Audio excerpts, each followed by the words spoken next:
All right, New York Knicks fans, this is Tim with Online Big Blue, bringing you the best in New York Knicks sports talk and entertainment. It's been a while since we've done a video. It's been a couple weeks. But today seemed like the day to do it because I also got a lot of requests. And the New York Knicks, of course, are on an 8-game winning streak and rocketing into the playoffs as they are currently in the 4th seed.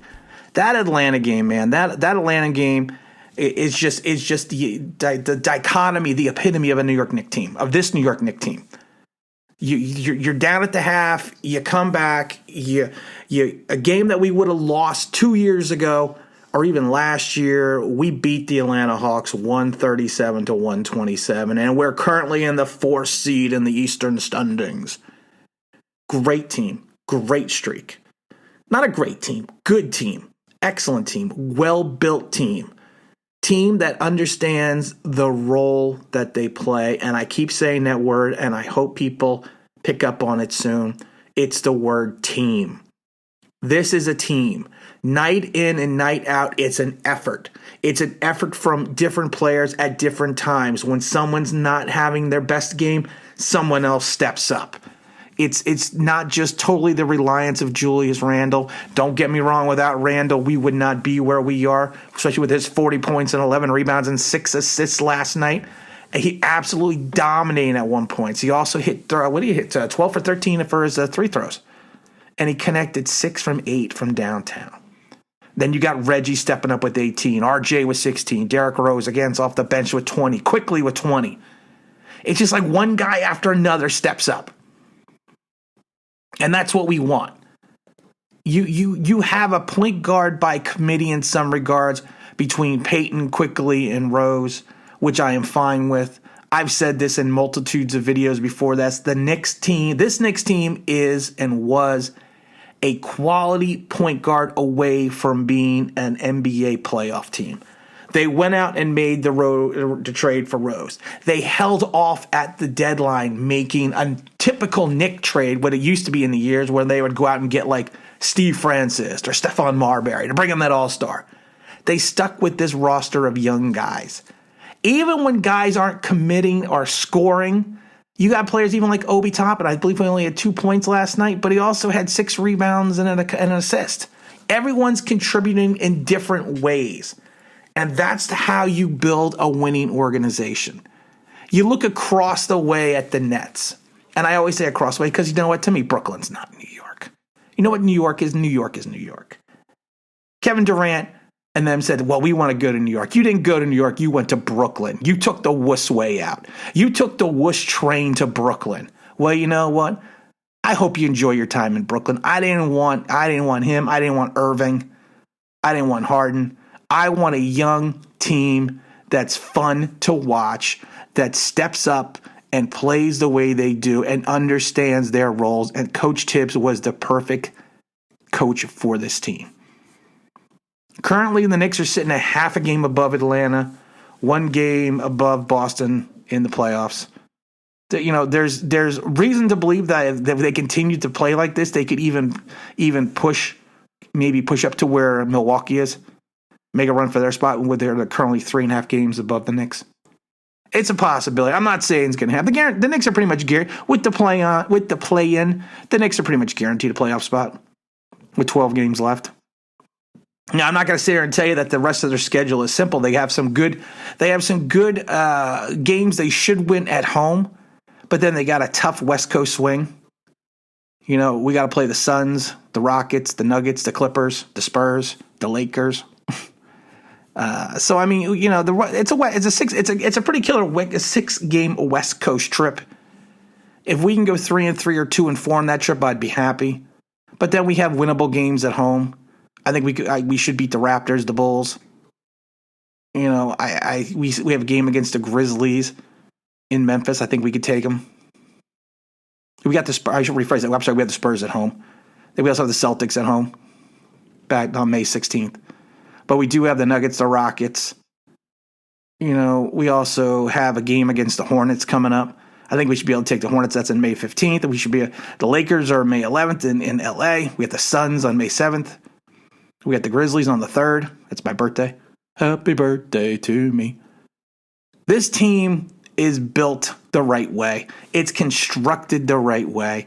It's designed the right way. And I said this, and a lot of people are going to say, well, this to me, and not a lot of people, but I'm going to say it, management from the Knicks did this right from the top down. And I laugh because James Dolan's always been this guy that everyone's like, well, we can't go to New York because of Dolan.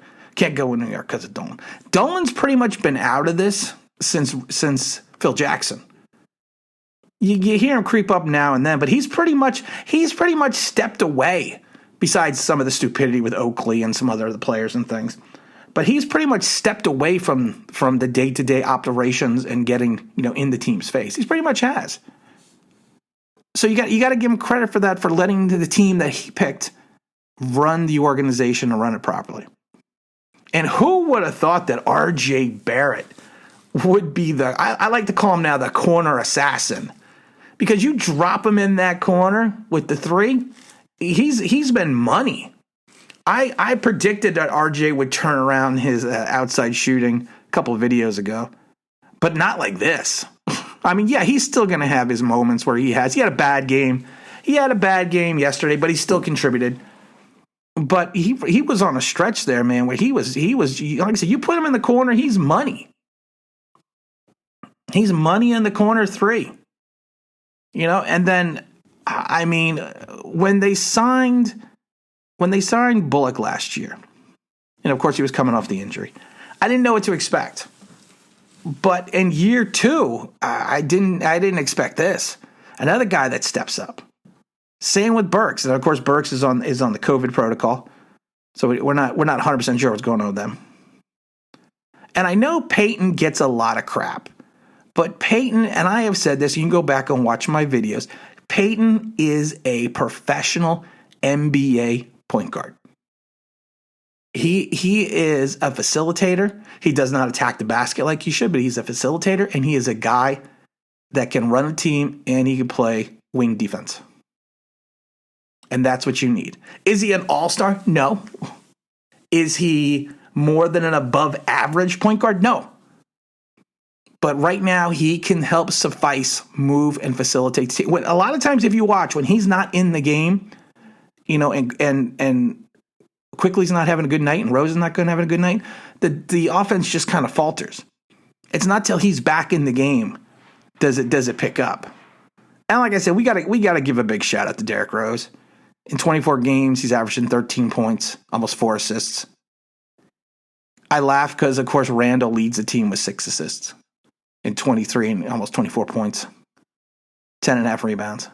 If you do not consider Julius Randle right now an MVP, a league MVP, I don't know what the definition of a league MVP is. Yes, you can have guys that drop 35 and not win.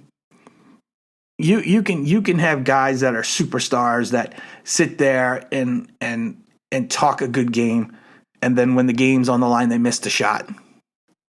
Randall, for most of the season, has been money. Money. And that's what you want for a league MVP. The Knicks went on a little slide. We know that, and I've said this, and I warned people. This team is going to be up and down. They're going to have bad streaks, and they're going to have hot streaks like this.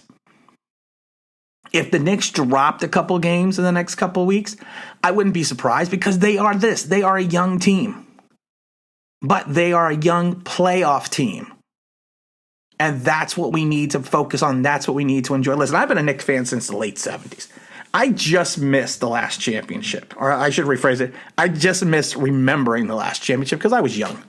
But I still went to the games with my dad. I was young, though. It wasn't until like 76, 77 do I really remember going to MSG. And I lived through the Ewing draft. I lived through the Riley days. I lived through the good. I lived through the Steve Francis. I lived through the Stephon Marburys. I lived through the Isaiah Thomas issues.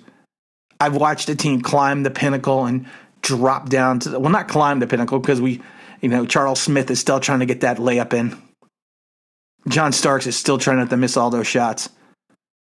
Reggie Miller still is not hitting 9 in a row or whatever crazy number was. I hated that. I was at that game. I hated that game. Excuse me. I hated Reggie Miller. Still hate Reggie Miller. If I saw Reggie Miller on the street, I'd punch him in the back of the head. And that is a joke. Not threatening Reggie Miller. He's probably a really nice guy. But I lived through all this crap. I lived through this. I've seen Bernard King drop 50 against Detroit and lose. I was there for his Christmas Day game for the King. This is something to enjoy, Knicks fans. This is a team to enjoy right now. They are a lunch pail team. They play to their strengths. They play defense. Coach Tibbs has them buying in on the entire system. We're going to have some guys that we're going to have to make some decisions on next year contract-wise who are a big part of this team. But you know what? We're not going to worry about that. We are going to worry about this season. We are going to worry about winning. We have the assets to continue to build. We have the cap space. We are going to be hopefully continue to be smart. This team is fun to watch. I watch them night in and night out.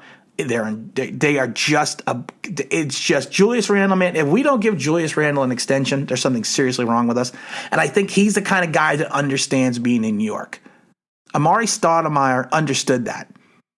He was, Amari took the money, and the people say, well, Phoenix wasn't going to give him the money. He took the money to come to New York.